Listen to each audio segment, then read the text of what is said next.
Assalamualaikum warahmatullahi wabarakatuh. Perkenalkan, nama saya Diva Najwa Rahab, NIM 0801233315, Prodi Ilmu Kesehatan Masyarakat, Fakultas Kesehatan Masyarakat, mata kuliah Dasar Biomedik 2, Universitas Negeri Islam Sumatera Utara Medan. Di sini saya akan menjelaskan tentang apa sih itu penyakit jantung bawaan. Menurut teman-teman, apa sih itu penyakit jantung bawaan?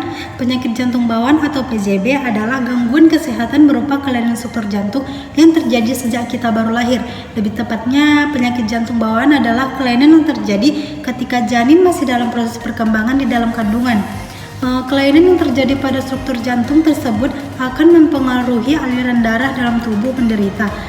Aliran darah yang dipompakan oleh jantung ke seluruh tubuh dapat mengalir ke arah yang salah, terhambat, dan tidak maksimal, atau bahkan benar-benar tersumbat. Nah, yuk kita lihat apa saja sih gejala PJB. Gejala penyakit jantung bawaan yang umum terjadi adalah yang pertama, warna kebiruan atau kehitaman di bibir, kulit, atau jari-jari kita. Yang kedua, kelelahan dan kesulitan bernapas, terutama ketika disusui.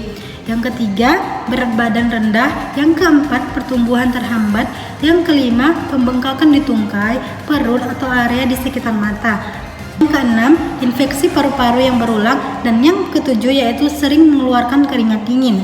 Nah, gejala PJB pada orang dewasa tergantung pada cacat. Diagnosis dan pengobatan dapat dimulai segera setelah kelahiran. Selama masa kanak-kanak atau di masa dewasa, beberapa cacat tidak menimbulkan gejala apapun sampai anak menjadi dewasa. Gejala cacat jantung bawaan ini termasuk yang pertama, sesak napas, yang kedua, nyeri dada, yang ketiga, kemampuan untuk berolahraga berkurang, dan yang keempat, mudah lelah. Teman-teman bisa lihat gambar di sampingnya. Apa sih penyebab PJB itu? Yang pertama, memiliki keluarga dengan riwayat penyakit jantung bawaan atau kelainan genetik seperti sindrom Down atau sindrom Edward. Yang kedua, menderita diabetes tipe 1 atau 2 yang tidak terkontrol. Yang ketiga, mengonsumsi alkohol secara berlebihan, merokok saat hamil. Yang keempat, menderita infeksi virus seperti rubella pada trimester pertama kehamilan. Yang kelima, mengonsumsi obat-obatan tertentu selama hamil seperti obat anti kejang, obat anti jerawat, dan lain-lain. Dan yang keenam, terpapar pelarut organik yang umumnya ditemukan dalam produk cat tembok, cat kuku, atau lem. Dan yang ketujuh, menderita penyakit tertentu yang dapat diturunkan dari orang tua ke anaknya. Nah, yang selanjutnya, bagaimana sih cara mencegah penyakit jantung bawaan? Berikut ini saya jelaskan ya. Yang pertama, pemeriksaan di saat kehamilan secara rutin dan teratur. Yang kedua, mengenai faktor risiko pada ibu hamil, penyakit gula, jantung, kelainan genetik. Yang ketiga, menghindari mengkonsumsi obat-obatan tertentu di saat kehamilan. Yang keempat, menghindari dari paparan sinar X atau radiasi dari fotoronsen berulang ketika masa kehamilan. Yang kelima, menghindari asap rokok baik pasif maupun aktif. Yang keenam, menjalani vaksinasi rubella dan flu.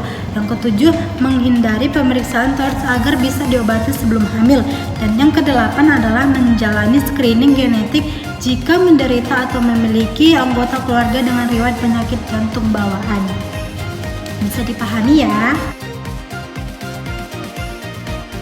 Kesimpulannya yaitu penyakit jantung bawaan adalah istilah umum untuk sejumlah kondisi yang mempengaruhi struktur dan fungsi jantung yang ada sejak lahir. Penyakit ini bisa bervariasi dari yang ringan hingga yang parah. Beberapa orang mungkin hidup dengan sedikit atau tanpa gejala, sementara yang lain mungkin memerlukan operasi atau prosedur medis. Penyakit jantung bawaan bisa melibatkan masalah dengan dinding jantung, katup jantung atau arteri, dan vena yang membawa darah ke jantung atau ke bagian tubuh lainnya. Penyebab pasti penyakit jantung bawaan belum diketahui, tetapi beberapa faktor dapat meningkatkan risiko, termasuk riwayat keluarga penyakit jantung bawaan, konsumsi alkohol atau obat-obatan tertentu selama kehamilan, dan ibu yang memiliki rubella atau beberapa kondisi medis selainnya selama kehamilan. Pengobatan untuk penyakit jantung bawaan tergantung pada jenis dan tingkat keparahan penyakit. Beberapa kondisi mungkin tidak memerlukan pengobatan sama sekali, sementara yang lain mungkin memerlukan obat-obatan, prosedur kateterasi jantung, atau operasi jantung. Sekian penjelasan dari saya. Wassalamualaikum warahmatullahi wabarakatuh. Terima kasih.